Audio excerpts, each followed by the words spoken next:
Hello and welcome back to my channel. हम लोग William Shakespeare की सोनेट सीरीज कर रहे हैं। इसी सीरीज में आज का हमारा सोनेट होने वाला है sonnet number 6 by William Shakespeare. इससे पहले के सोनेट अगर आपको पढ़ने हैं तो आप मेरे चैनल पर जाकर देख सकते हैं। मैंने सोनेट 1 से लेकर सोनेट 5 तक अपलोड कर दिए हैं।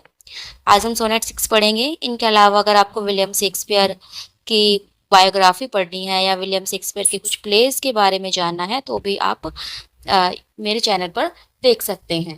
तो चलिए स्टार्ट करते हैं sonnet 6। Then let not winter's ragged hand deface. तो जैसे कि हमने शुरू के सोनेट्स पढ़े हैं, सोनेट्स 1 से लेकर 5 तक, तो हमने देखा कि जो विलियम शेक्सपियर हैं वो एक युद्ध को समझा रहे हैं। वो युद्ध को बोल रहे हैं कि तुम्हें जो है शादी करनी चाहिए और बच्चे पैदा करना चाहिए, कि तुम जो हो बहुत ही सुंदर हो और जब तुम चले जाओगे इस वर्ल्ड से तो तुम्हारी ब्यूटी भी तुम्हारे साथ ही चली जाएगी। लेकिन अगर तुम्हारे बच्चे होंगे तो जो तुम्हारी सुंदरता है वो तुम्हारे बच्चों के रूप में इस संसार में रहेगी। तो इसी क्रम में जो है वो सोनेट 6 में बोल रहे हैं। सोनेट 5 और सोनेट 6 जो है एक दूसरे से लिंक्ड है। सोनेट 6 में वो बोलते हैं then let not winter's ragged. Winter's यानी कि सर्दियाँ, या आप कह सकते हो यहाँ पर ओल्ड एज। तो विंटर को यहाँ पर जो है ओल्ड एज से कंपेयर किया गया है। रैग्ड, रैग्ड होते हैं फटे पुराने, कपड़ों के लिए यूज होता है वैसे तो रैग्ड, लेकिन यहाँ पर रैग्ड हैंड कहा गया है, यानी कि सर्दियों के जो हाथ होते हैं। डिफीस, डिफेस, डिफेस मतलब डैमेज करना। इन दी तुम्हें, दाई समर तुम्हारी गर्मियों में। तो विलियम शेक्सपियर यहाँ पर कहना चाहते हैं कि अब जो है तुम्हारे समर का मौसम चल रहा है, यानी कि तुम्हारी यूथ चल रही है, तुम्हारी जवानी चल रही है, तुम अभी यंग हो। लेकिन फिर क्या होगा, फिर विंटर आएगा। इसका मतलब है कि ओल्ड एज आएगी। और इससे पहले कि ओल्ड एज तुमको पकड़ ले अपने उन फटे पुराने हाथों से, तुम्हारा जो बॉडी है वो फटे पुरानी हो जाए, रैग्ड हो जाए, उससे पहले ही एरा दो बी डिस्टिल्ड, उसको मत आने दो। उससे पहले ही अपने आप को डिस्टिल्ड कर लो। डिस्टिल का मतलब होता है किसी भी चीज को प्योरीफाई करना। किसी भी चीज को जैसे छान कर और उबाल कर प्योरीफाई करके रख देते हैं। मान लीजिए कोई फ्लावर है, तो गर्मियों में जैसे फ्लावर्स खिलते हैं, स्प्रिंग में, समर में, लेकिन विंटर में क्या होता है कि फ्लावर सब मुरझा जाते हैं, किसी भी पेड़ पर पत्तियां नहीं रहती। तो क्या करते हैं कि जो फ्लावर्स होते हैं उनको परफ्यूम के रूप में रख लिया जाता है, उनको डिस्टिल कर लिया जाता है, ताकि वो सर्दियों में भी रहते हैं। सर्दियों में भी जो है मतलब उनकी खुशबू रहती है। तो यहाँ पर जो है विलियम शेक्सपियर उन जो यूथ है उसको भी बोल रहे हैं कि तुम्हें भी जो है डिस्टिल्ड हो जाना चाहिए। मेक स्वीट सम वाइल, अपने आप का, अपने मतलब अपनी जो ब्यूटी है इसको क्या करो, जैसे वाइल होता है, वाइल होता है एक कंटेनर जो कि ग्लास का बना होता है, तो उसमें जो है परफ्यूम वगैरह रखा जाता है। ट्रेजर्स दो सम प्लेस, और जो अपने आप का जो तुम्हारा ये ट्रेजर है, यानी कि तुम्हारी जो ब्यूटी है, इसे किसी स्थान पर रख दो, इससे पहले कि विंटर आ जाए, इससे पहले कि बुढ़ापा आ जाए।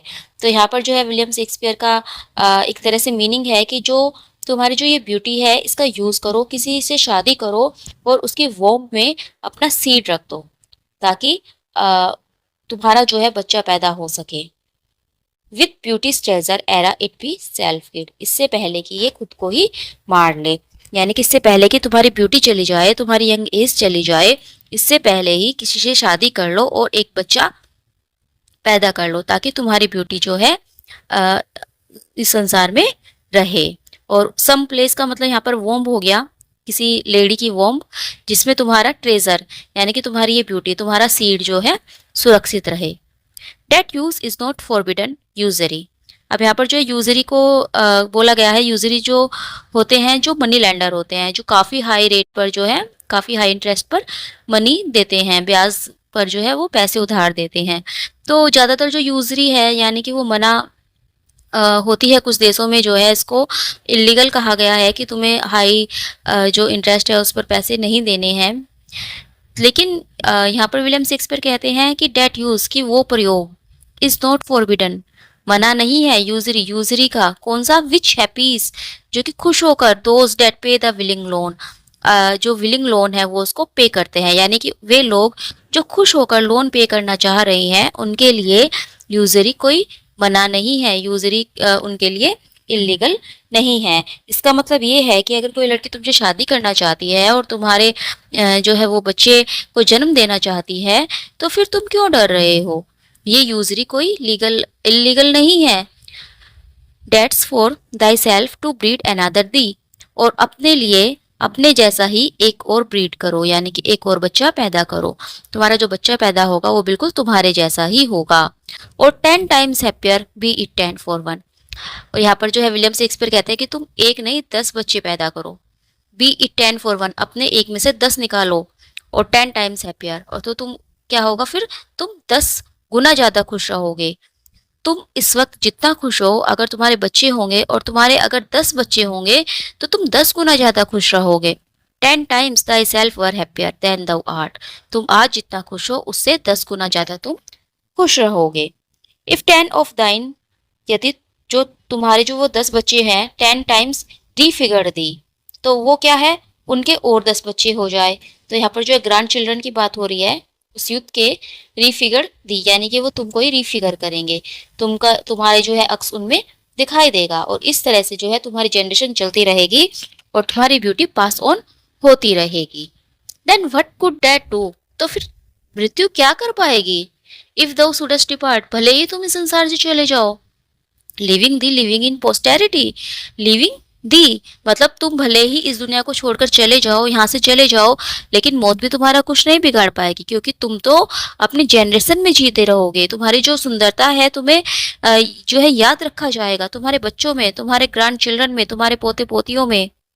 बी नॉट सेल्फ विल्ड, इसीलिए सेल्फ विल्ड मत बनो, यानी कि सेल्फ सेंटर्ड मत बनो, अपने आप में ही मत खोए रहो।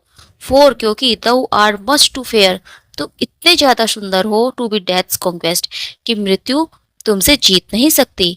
तो यहाँ पर जो है टू और टू का यूज हुआ है, यानी कि तुम इतने ज्यादा सुंदर हो कि death can not be conquest, तो जो मृत्यु है वो जीत नहीं सकती। मृत्यु को जीतने मत दो। एंड मेक वोम्स दाइन एयर, और अपना उत्तराधिकारी किसी कीड़ों को मत बनाओ, यानी कि तुम मर जाओगे तो क्या होगा? तुम्हारी कब्र बन जाएगी और उस पर कीड़े चलेंगे, तो उन कीड़ों को अपना उत्तराधिकारी मत बनाओ, बल्कि बच्चे पैदा करो और उनको अपना उत्तराधिकारी बनाओ। अपनी ब्यूटी जो है अपने बच्चों में लेकर आओ। तो यहाँ पर जो है विलियम शेक्सपियर ने विंटर और समर का जो है एग्जाम्पल देकर उस युद्ध को समझाया है। तो सोनेट नंबर 6 यहाँ पर ही खत्म होता है।